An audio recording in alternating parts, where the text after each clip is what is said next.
ખૂબ જ મહત્ત્વનો એવો ટૉપિક જે બીએસસી સેમેસ્ટર 1થી માંડી અને બીએસસી સેમેસ્ટર 6 સુધીના તમામ વિદ્યાર્થી મિત્રો માટે ખૂબ જ અગત્યનો છે. ખાસ કરીને જનરલ કેમેસ્ટ્રીમાં કેટલાક મુદ્દાઓ એવા હોય છે કે જે જનરલ કેમેસ્ટ્રીમાં આવતા હોય છે. મિત્રો કોઈ પણ ડિસિપ્લિનમાં ભણતા હોઈએ, ચાહે ઓર્ગેનિક, ઇનઓર્ગેનિક કે ફિઝિકલ કેમેસ્ટ્રી, પણ કેટલાક જનરલ કેમેસ્ટ્રીના ટોપિક્સ બીએસસીના કોઈ પણ વિદ્યાર્થી માટે એ સામાન્ય બની જતા હોય છે.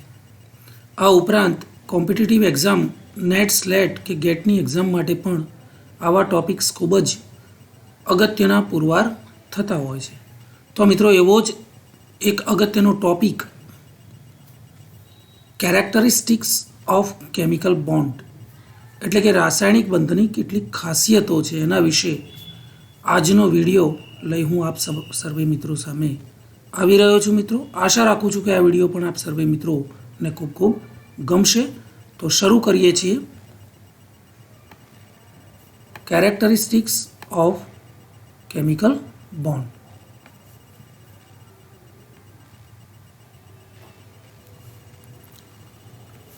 મિત્રો કેમિકલ બોન્ડ જે છે એની કેરેક્ટરિસ્ટિક્સ એટલે કે એની ખાસિયતો છે, જેમાંની પહેલી ખાસિયત છે બોન્ડ લેન્થ એટલે કે બંધની લંબાઈ.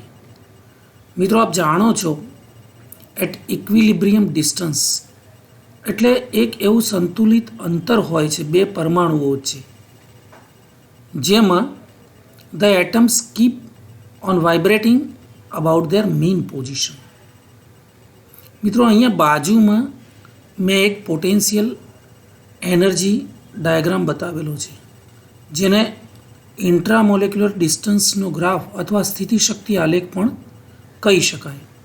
તો અહીંયા જોઈ શકો છો શરૂઆતમાં બે પરમાણુઓ એકબીજાથી ખૂબ જ દૂર ગોઠવાયેલા છે, રાઈટ. પરંતુ જેમ જેમ એ બંને પરમાણુને નજીક લાવવાનો પ્રયત્ન કરીએ છીએ તેમ તેમ એ બંને વચ્ચે આકર્ષણ થતું જોવા મળે છે. હજી પણ જો બંને પરમાણુઓને વધુ નજીક લાવવામાં આવે તો મિત્રો અહીંયા એનર્જી છે, પોટેન્શિયલ એનર્જી, અને આ જે છે એક્સ અક્ષ ઉપર ધેટ ઇઝ ઇન્ટ્રામોલેક્યુલર ડિસ્ટન્સ એટલે આંતરપરમાણુય અંતર બતાવેલું છે, રાઈટ. તો શરૂઆતમાં બે પરમાણુઓ દૂર છે ત્યારે એની પોટેન્શિયલ એનર્જી ઝીરોની લગભગ નજીક એટલે કે ઝીરો જેટલી હોય છે, રાઈટ. પરંતુ જેમ જેમ આ પરમાણુઓને નજીક લાવતા જઈએ છીએ તેમ તેમ એમની વચ્ચે આકર્ષણ વધતું જાય છે, એકબીજાની નજીક આવતા જાય છે, અને એક એવા આંતરપરમાણુય અંતરે બે પરમાણુઓ એકબીજા સાથે વધુમાં વધુ આકર્ષણમાં અથવા તો એકબીજા સાથે જોડાયેલા હોય છે, જેને આપણે રાસાયણિક બંધ તરીકે ઓળખીએ છીએ. હવે આ અંતરથી વધુ નજીક લાવવાનો પ્રયત્ન કરીએ તો બંને વચ્ચે પોટેન્શિયલ એનર્જીનું મૂલ્ય એકદમ રેપિડલી વધી જાય છે અને પરમાણુઓ દૂર થઈ જાય છે, એટલે કે અણુનું અસ્તિત્વ મટી જાય છે. તો આ થયો સ્થિતિશક્તિનો આલેખ. કોઈ ચોક્કસ અંતરે ઓછામાં ઓછી પોટેન્શિયલ એનર્જી એટલે કે સ્થિતિશક્તિનું મૂલ્ય ઓછામાં ઓછું હોય છે અને એ સમયે બંને વચ્ચેનું આકર્ષણ સૌથી વધુમાં વધુ હોય છે, એટલે કે રાસાયણિક બંધ ફોર્મ થયેલો હોય છે. તો આ અંતર જે છે એને બંધ લંબાઈ તરીકે ઓળખવામાં આવે છે, અને આ અંતર જે છે એને ઇક્વિલિબ્રિયમ ડિસ્ટન્સ તરીકે ઓળખવામાં આવે છે. સો એટ ધીસ ડિસ્ટન્સ, આ અંતરે the atoms keep on vibrating about their mean position. Okay, બંને પરમાણુ એકબીજા સાથે વધુમાં વધુ નજીક રહેવાનો પ્રયત્ન કરે છે. The equilibrium distance between the centres of the nuclei, બંને પરમાણુ કેન્દ્રો વચ્ચેનું આ સંતુલન અંતર જેને કહીએ, of the two bonded atoms. તો મિત્રો આ જે અંતર છે એને આપણે બંધ લંબાઈ તરીકે ઓળખીએ છીએ. એટલે કે બે પરમાણુ વચ્ચેનું ઓછામાં ઓછું એવું સંતુલિત અંતર કે જે અંતરે બંને પરમાણુઓ કેન્દ્રો એકબીજા સાથે વધુમાં વધુ જકડાયેલા હોય અને એકબીજા સાથે બોન્ડેડ હોય તો એવા અંતરને બંધ લંબાઈ તરીકે ઓળખવામાં આવે છે. એનો મતલબ આંતરપરમાણુય અંતર છે. બંને પરમાણુના જે આંતરપરમાણુય અંતરો છે એ આ આંતરપરમાણુય અંતરે બે પરમાણુઓ જેટલા નજીક હોય તો એ બે પરમાણુ વચ્ચેનું જે અંતર છે એને બંધ લંબાઈ તરીકે ઓળખવામાં આવે છે. ત્યાર પછી મિત્રો it is expressed in term of angstrom. બંધ લંબાઈને એંગસ્ટ્રોમમાં બતાવવામાં આવે છે અથવા તો પિકોમીટરમાં પણ ઘણી વખતે દર્શાવવામાં આવે છે. મિત્રો એક્સપેરિમેન્ટલી એને ડિટરમાઇન કરવા માટે બેસ્ટ મેથડ હોય તો એક્સરે ડિફ્રેક્શન છે અને ઇલેક્ટ્રોન ડિફ્રેક્શન અને કેટલીક સ્પેક્ટ્રોસ્કોપિક મેથડ્સ જે છે એ મેથડનો ઉપયોગ કરી અને આ આંતરપરમાણુય અંતર એટલે કે બંધ લંબાઈને એંગસ્ટ્રોમ અથવા પિકોમીટરમાં માપી શકાય છે. The bond length in chemical bonding is the sum of their ionic radii. જો મિત્રો બંને પરમાણુ વચ્ચે આયોનિક બંધ હશે તો એ બંને પરમાણુઓના જે આયોનિક ત્રિજ્યાઓ છે એ બંને પરમાણુની આયોનિક ત્રિજ્યાઓનો સરવાળો જે છે દેટ ઇઝ કેમિકલ બોન્ડ છે અને દેટ ઇઝ બોન્ડ લેન્થ. તો બંને આયોનિક પરમાણુઓની પરમાણુય ત્રિજ્યા જે છે આયોનિક કમ્પાઉન્ડની અહીંયા વાત છે મિત્રો. તો કોઈ પણ આયોનિક કમ્પાઉન્ડમાં એટલે કે આયોનિક સંયોજનોમાં બંને આયોનિક પરમાણુઓના આયોનિક ત્રિજ્યાઓનો સરવાળો that is bond length. In a covalent compound જો સહસંયોજક કમ્પાઉન્ડ હશે તો it is sum of there covalent ready. તો એમાં સહસંયોજક જે આયનો છે એમની જે રેડિયસ છે એમની ત્રિજ્યા છે એનો સરવાળો લેવામાં આવે છે. For example for a covalent molecule AB જો આ એક સહસંયોજક કમ્પાઉન્ડ હોય તો the bond length is given by D. તો એ બંને વચ્ચેની બંધ લંબાઈ D RA વત્તા RB જ્યાં RA એ પરમાણુની સહસંયોજક ત્રિજ્યા છે અને આ B પરમાણુની સહસંયોજક ત્રિજ્યા છે. તો એ બંનેનો સરવાળો સહસંયોજક ત્રિજ્યાઓનો સરવાળો જેને બંધ લંબાઈ તરીકે ઓળખવામાં આવે છે. મિત્રો આવી બીજી બેસ્ટ કેરેક્ટરિસ્ટિક ઓફ બોન્ડ જે કહેવાય બંધની ખાસિયતમાંની બીજી ખાસિયત છે બોન્ડ એન્થાલ્પી. તો આ બોન્ડ એન્થાલ્પી શું છે અને એની ખાસિયત શું છે મિત્રો? તો when atoms come close together the energy is release due to their chemical bonding between them. સ્વાભાવિકપણે જ અગાઉની સ્લાઇડમાં મેં જે બતાવ્યું છે એ પ્રકારે ફરી એકવાર તો આ છે મિત્રો એન્થાલ્પીનો ગ્રાફ છે, રાઈટ. અહીંયા જોઈ શકીએ છીએ કે જેમ જેમ બે પરમાણુ નજીક આવે છે એમ એની પોટેન્શિયલ એનર્જીમાં ઘટાડો થતો જાય છે સ્વાભાવિકપણે જ. તો ત્યાં સુધી ઘટશે જ્યાં સુધી આ પોટેન્શિયલ એનર્જી મિનિમમ બને અને અણુની સ્ટેબિલિટી મેક્ઝિમમ બને. ઓકે. તો જ્યારે બે પરમાણુ એકબીજાની નજીક આવે છે ત્યારે સ્વાભાવિકપણે પોટેન્શિયલ એનર્જી જે છે એ ઉત્પન્ન થાય છે, રિલીઝ થાય છે, દૂર થાય છે, એટલે એમાં ઘટાડો થાય છે અને કેમિકલ બોન્ડિંગ જે છે એ બંને પરમાણુ વચ્ચેનું એ વધુ મજબૂત બનતું જાય છે. Then the amount of energy required to break 1 mole of bonds of a type so as to separate the molecule right into individual gaseous atoms. મિત્રો જ્યાં સુધી બંને આ મોલેક્યુલ જે હતો અણુ એના બંને પરમાણુઓ વ્યક્તિગત રૂપથી વાયુ સ્વરૂપના વાયુ પરમાણુમાં ફેરવાય ત્યાં સુધી એ બંનેને એકબીજાથી અલગ પાડવા માટે, દૂર કરવા માટે અથવા રાસાયણિક બંધને તોડવા માટે જેટલી પ્રમાણમાં શક્તિની જરૂર પડે તો એને બોન્ડ ડિસોસિએશન એન્થાલ્પી તરીકે ઓળખવામાં આવે છે અથવા એને બોન્ડ એન્થાલ્પી તરીકે પણ ઓળખવામાં આવે છે. મતલબ રાસાયણિક બંધને તોડવા માટે જરૂરી જે ઉર્જા છે એ ઉર્જા, બરાબર, અથવા રાસાયણિક બંધમાં જોડાયેલા પરમાણુને વાયુ સ્વરૂપ પરમાણુમાં દૂર કરવા માટે જરૂરી ઉર્જાને બોન્ડ એન્થાલ્પી તરીકે ઓળખવામાં આવે છે. Greater is the bond dissociation enthalpy, જેટલી વધુ હોય એટલું greater is the bond strength. Bond enthalpy, bond dissociation enthalpy, મિત્રો રાસાયણિક બંધને તોડવા માટે જેટલી વધુ શક્તિની જરૂર પડે એટલો વધુ મજબૂત બંધની પ્રબળતા એટલી વધુ હોય છે. ફોર ડાયએટમિક મોલેક્યુલ, આ H2Cl2O2 N2 HCl HBr HI આ બધા ડાયએટમિક મોલેક્યુલ છે મિત્રો. તો આવા મોલેક્યુલ્સ જે છે the bond enthalpies are equal to their dissociation enthalpy. એની બંધની જે એન્થાલ્પી છે એ અને એમની ડિસોસિએશન એન્થાલ્પી છે એ બંને સરખી હોય છે.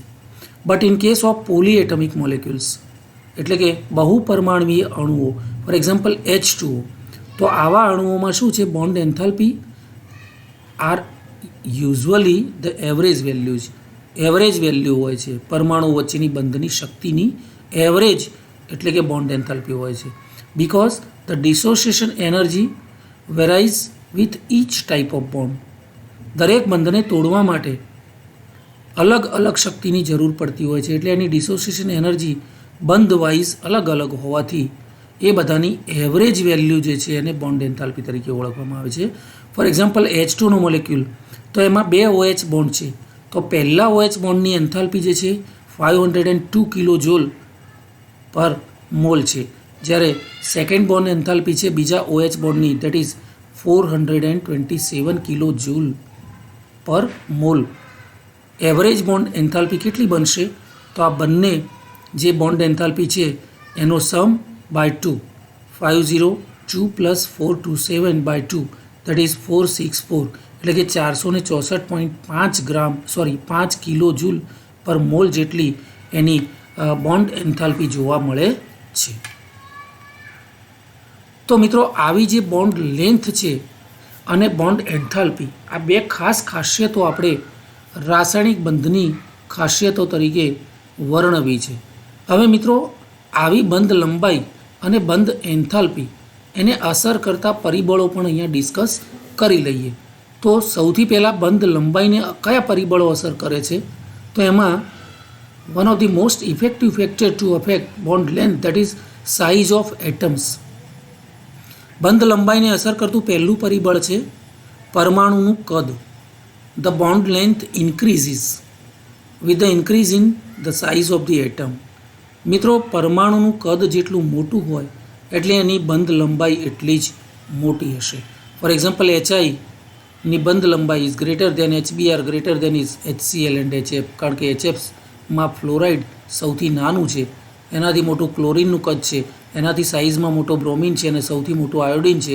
So bond length between H and I is greater than this. Okay, મતલબ એના કદ સાથે એનો સીધો સંબંધ છે. કદમાં વધારો થાય છે એમ બંધ લંબાઈમાં વધારો થાય છે. બંધ લંબાઈને અફેક્ટ કરતું બીજું ફેક્ટર અગત્યનું છે the multiplicity of bond. The bond length decreases with an increase in bond order. મિત્રો બંધ ક્રમાંક વધે એમ બંધ લંબાઈ ઘટે છે. ફરીવાર રિપીટ કરી લઉં, bond length decreases with an increase in bond order. બંધ ક્રમાંક જેટલો વધુ એટલી બંધ લંબાઈ ટૂંકી હોય છે, ઓછી હોય છે. ઓકે, સિંગલ બોન્ડ કરતાં ડબલ બોન્ડની બંધ લંબાઈ ઓછી છે અને ડબલ બોન્ડ કરતાં ટ્રિપલ બોન્ડ શોર્ટર છે. સો સૌથી ઓછી બંધ લંબાઈ ત્રિબંધમાં છે, એનાથી વધુ બંધ લંબાઈ ડબલ બંધમાં છે અને એનાથી વધુ બંધ લંબાઈ સિંગલ બંધમાં જોવા મળે છે. Type of hybridisation. મિત્રો બંધ લંબાઈને અસર કરતું આ ત્રીજું પરિબળ સંકરણનો કયો પ્રકાર છે. For example S orbital is smaller in size. S વર્તુળાકાર અને કેન્દ્રની આજુબાજુ સમમિતીય છે, એટલે ગોળાકાર રૂપે ઘન ગોળા જેવા આકારની છે, એટલે ક્લોઝર ધી સેન્ટર છે પરમાણુનું કેન્દ્રની નજીક. So greater the S character. સંકરણમાં S કક્ષકનો ફાળો જેટલો વધુ હોય એટલો shorter is the bond length. બંધ લંબાઈ ટૂંકી જોવા મળે છે. કહેવાનો મતલબ કોઈપણ પ્રકારના સંકરણમાં જો S કક્ષક હોય અને એનું પ્રમાણ વધુ હોય તો એની બંધ લંબાઈ ટૂંકી જોવા મળે છે, કારણ કે કેન્દ્રની વધુ નજીક હોય છે. કહેવાનો મતલબ છે સંકરણનો પ્રકાર પણ બંધ લંબાઈ ઉપર અસર કરે છે. Then the factors affecting bond enthalpy. મિત્રો હવે બંધ લંબાઈને અસર કરતા પરિબળોની વાત કરીએ તો એમાં પણ size of the atom same. Greater the size of the atom, પરમાણુની સાઇઝ કદ જેટલું મોટું, greater is the bond length, એટલી જ બંધ લંબાઈ મોટી હોય છે. પરિણામે less is the bond dissociation enthalpy, એટલો એ બંધને છૂટો પાડવો એટલે બ્રેક કરવો, તોડવો વધુ સરળ છે, એટલી ડિસોસિએશન એન્થાલ્પી જે છે બંધની એ ઓછી હોય છે. Okay, for example less is the bond strength during chemical bonding. Okay, એટલી બોન્ડ સ્ટ્રેન્થ ઓછી હોય છે. બીજું ફેક્ટર છે multiplicity of bonds. Greater is the multiplicity, single bond, double bond કે ટ્રિપલ બોન્ડ, એવી રીતે greater is the bond dissociation energy. Single bond કરતાં ડબલ બોન્ડ જે છે એને તોડવા માટે વધુ એનર્જી જોઈએ છે. સિમિલરલી ટ્રિપલ બોન્ડને તોડવા માટે વધુ એનર્જી જોઈએ છે કારણ કે એની સ્ટ્રેન્થ વધુ હોય છે. Okay, last one is number of lone pair of electrons present. More the number of lone pair of electrons present on the bonded atoms. બંધ બનાવેલા બે પરમાણુઓ પૈકી જેટલા પરમાણુઓ પાસે લોન પેર ઇલેક્ટ્રોનની હાજરી હશે, ગ્રેટર ઇઝ ધ રિપલ્ઝન, એટલું એમની વચ્ચે અપાકર્ષણ પણ વધુ હશે. પરિણામે less is the bond dissociation enthalpy, એટલી બંધ ડિસોસિએશન એન્થાલ્પી ઓછી હશે. રાઈટ, એવા કેમિકલ બંધને તોડવો ખૂબ સરળ હોય છે, એટલે કે ઓછી બોન્ડ ડિસોસિએશન એન્થાલ્પીથી એ બંધને તોડી શકાય છે. ઓકે, કારણ કે લોન પેર ઓફ ઇલેક્ટ્રોન્સ જે છે એનું રિપલ્ઝન બધા જ પ્રકારના અપાકર્ષણોમાં સૌથી વધુ હોય છે. મિત્રો ત્યાર પછીનું ફેક્ટર છે bond angle. Bond is formed by the overlap of atomic orbitals. કારણ કે પરમાણુય કક્ષકો જે છે એનું ઓવરલેપ થવાથી બંધનું નિર્માણ થાય છે. The direction of overlap gives the direction of bonds. મિત્રો જે દિશામાં બંધ રાસાયણિક જે કક્ષકો છે એનું સંમિશ્રણ જે દિશામાં થયું હોય છે એ દિશામાં રાસાયણિક બોન્ડ ફોર્મ થાય છે.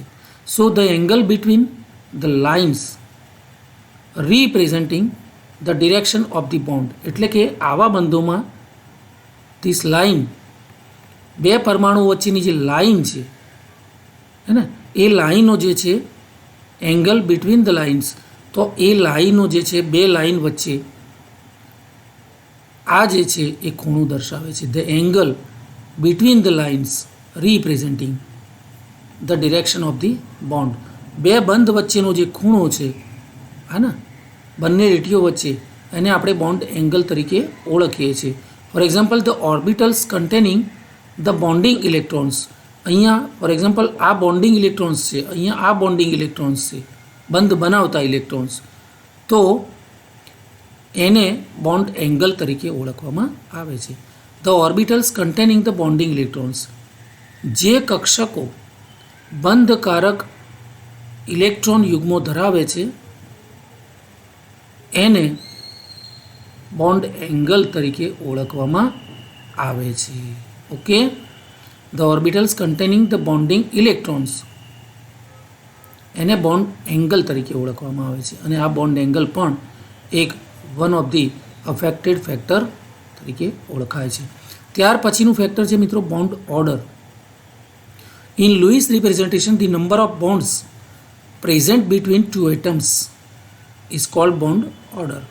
બે પરમાણુ વચ્ચે બંધોની જેટલા બંધોની હાજરી છે જેને આપણે લીટી દ્વારા દર્શાવીએ છીએ, તો એ બંને પરમાણુ વચ્ચે જે બંધ છે એ બંધની જે સંખ્યા છે એને બંધ ક્રમાંક તરીકે ઓળખવામાં આવે છે. Greater the bond order greater is the stability. જેટલો બંધ ક્રમાંક વધુ હોય એટલી એની સ્ટેબિલિટી એટલે કે સ્થિરતા વધુ હોય છે. Okay, greater is the bond enthalpy, એટલે એની બોન્ડ એન્થાલ્પી પણ વધુ હોય છે. અને ગ્રેટર ધ બોન્ડ ઓર્ડર, બંધ ક્રમાંક પણ એનો મોટો હોય છે. પરંતુ બંધ ક્રમાંક જેટલો વધુ હોય એટલું બોન્ડ લેન્થ જે છે એ ટૂંકી હોય છે. એટલે બંધ ક્રમાંક, બોન્ડ ઓર્ડર અને બોન્ડ લેન્થને વ્યસ્ત પ્રમાણનો સંબંધ દર્શાવી શકાય. જેટલો બોન્ડ ઓર્ડર વધુ એટલી બંધ લંબાઈ ઓછી અને બોન્ડ ઓર્ડર ઓછો એટલી બંધ લંબાઈ વધુ હોય છે. ઓકે, ત્યાર પછીનું ફેક્ટર છે મિત્રો resonance in chemical bonding. For examples અહીંયા મેં O3નું ઉદાહરણ આપ્યું છે. There are molecules and ions for which drawing a single Lewis structure is not possible. અહીંયા કોઈ સિંગલ લુઇસ સ્ટ્રક્ચર છે પોસિબલ થતું નથી આવા અણુઓમાં. For example we can write 2 structures. Ozone માટે આપ જોઈ શકો છો અહીંયા O છે, અહીંયા O છે, અહીંયા ઓક્સિજન છે, રાઈટ. તો અહીંયા બોન્ડિંગ ઇલેક્ટ્રોન પેર આ ઓક્સિજન તરફ ખેંચાય તો અહીંયા સિંગલ બોન્ડ બને છે, આ ડબલ બોન્ડ બને છે. જો અહીંથી આ બોન્ડિંગ પેર આ ઓક્સિજન પાસે આવે તો આ ડબલ બોન્ડ બને છે. તો એનું હાઇબ્રિડ જે રેઝોનન્સ સ્ટ્રક્ચર છે એને આપણે એક્સેપ્ટ કરવું પડે છે. So it is O double bond O double bond O, that is O3. તો આ એનું સંકૃત બંધારણ છે. આ દ્વિબંધ ઘડીકમાં આ ઓક્સિજન પાસે અને ઘડીકમાં આ ઓક્સિજન પાસે મૂવ થતો હોય છે. એટલે કે ત્રણેય ઓક્સિજન પરમાણુ વચ્ચે આ પાયબંધ મૂવ થતા હોય છે. તો એવા સમયે કોઈ એક સ્ટ્રક્ચરને એક્સેપ્ટ કરવામાં આવતું નથી, પરંતુ એનું hybrid resonance structure might be accepted for this type of molecules. So આવું જે સ્ટ્રક્ચર છે એની સ્ટેબિલિટી સૌથી વધુ હોય છે. તો મિત્રો આ પ્રકારે ખૂબ સરળ ભાષામાં રાસાયણિક બંધનની ખાસિયતો વિશે થોડી ચર્ચા કરવાનો મેં પ્રયત્ન કર્યો છે અને એટલા સરળ પ્રયત્ન દ્વારા હું આગળ વધ્યો છું કે જેથી કરીને તમારા મગજમાં ઉત્પન્ન થયેલા કેટલાક પ્રશ્નો, રાસાયણિક બંધ એટલે શું, બંધના પ્રકારો અને એવા રાસાયણિક બંધની ખાસિયતો, પોટેન્શિયલ એનર્જી ગ્રાફ, આ બધું શું છે એના વિશે સરળમાં સરળ ભાષામાં માહિતી આપવાનો પ્રયત્ન કર્યો છે. મિત્રો ફરી એકવાર આશા કરું છું કે આ વિડીયો પણ અગાઉના વિડીયોની જેમ જ આપ સર્વે મિત્રોને ખૂબ ગમશે અને ખૂબ એને શેર કરો. અને હજી સુધી મારી ચેનલને સબસ્ક્રાઈબ ના કરી હોય તો જલ્દીમાં જલ્દી એને સબસ્ક્રાઈબ કરો, ખૂબ ખૂબ લાઈક કરો. આપની અન્ય ડિમાન્ડો હોય તો મને કમેન્ટના રૂપમાં પણ લખવાનું રાખશો, જેથી આપની પસંદગીનો વિડીયો પણ હું અહીંયા મૂકી શકું. ત્યાં સુધી ધન્યવાદ.